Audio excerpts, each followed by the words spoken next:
Acontece hoje a primeira audiência na justiça do acusado de tentar matar a ex-companheira usando ferramentas. Esse crime aconteceu na bomba do Emetério. A nossa repórter Priscila Cis traz os detalhes, é ao vivo, hein?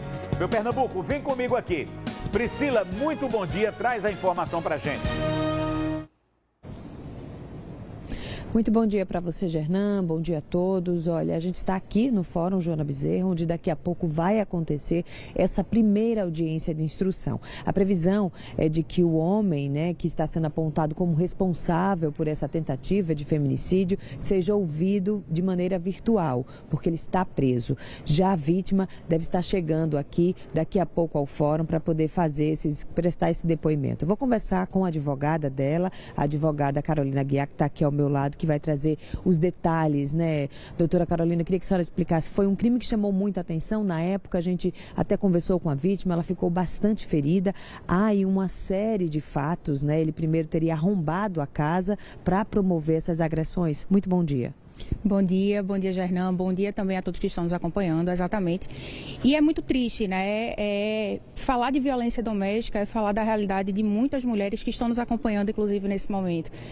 Mulheres que por muitas vezes são caladas, mulheres que por muitas vezes acreditam sempre numa mudança, seja por amor, seja por dependência emocional, seja pensando na construção de uma família, de planos que inicialmente foram construídos, foram pensados, enfim. E o caso de Rafaela retrata bem isso. Uma jovem trabalhadora, com os seus filhos, inclusive um filho, fruto deste relacionamento, a criança ainda recém-nascida, quando ocorreu esses fatos, e uma mulher que acreditava fielmente na mudança do parceiro. E é muito interessante o ciclo da violência, Começa por muitas vezes com uma violência moral, uma violência que acaba desaguando no âmbito físico, Mas eu costumo dizer que o físico ele só é o último ponto, São violências diárias que essas mulheres passam constantemente e que se retraem muito, inclusive, porque falar disso é se envergonhar, falar disso é demonstrar uma fragilidade no relacionamento que por muitas vezes transparece como algo perfeito aos olhos de muitos.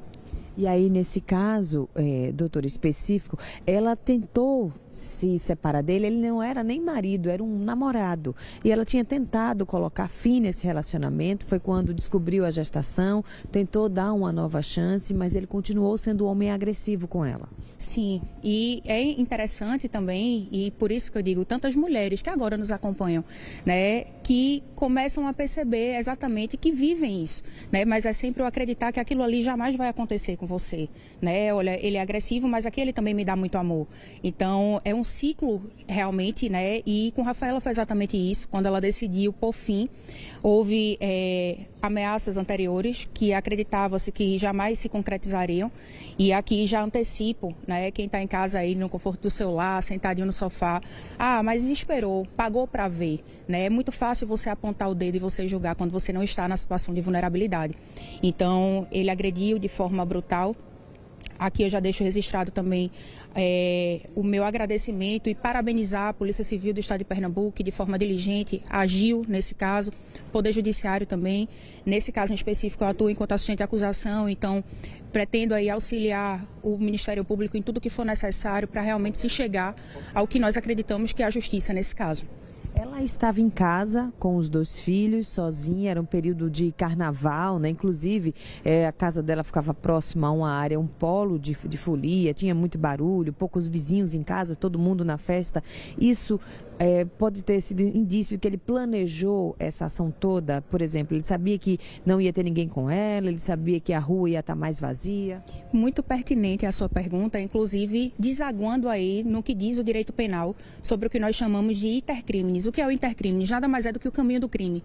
Então, respondendo a sua pergunta e até tentando de uma forma muito simplória explicar para quem está em casa, quando se fala em planejamento do crime, na verdade, o agente ele cogita, então ele pensa, prepara, executa até consumar. Então, nessa linha do tempo, ele pensou, ele preparou, ao passo que ele pega a barra de ferro, ele pega os instrumentos que ele vai utilizar no crime, ele inicia a execução e aqui o que se sustenta é, ele só não consegue consumar aqui fala-se de um homicídio qualificado consumado por razões alheias à vontade dele. Não por outro motivo, então, fala-se em tentativa de feminicídio, que nada mais é do que uma tentativa de homicídio qualificado, como nesse caso.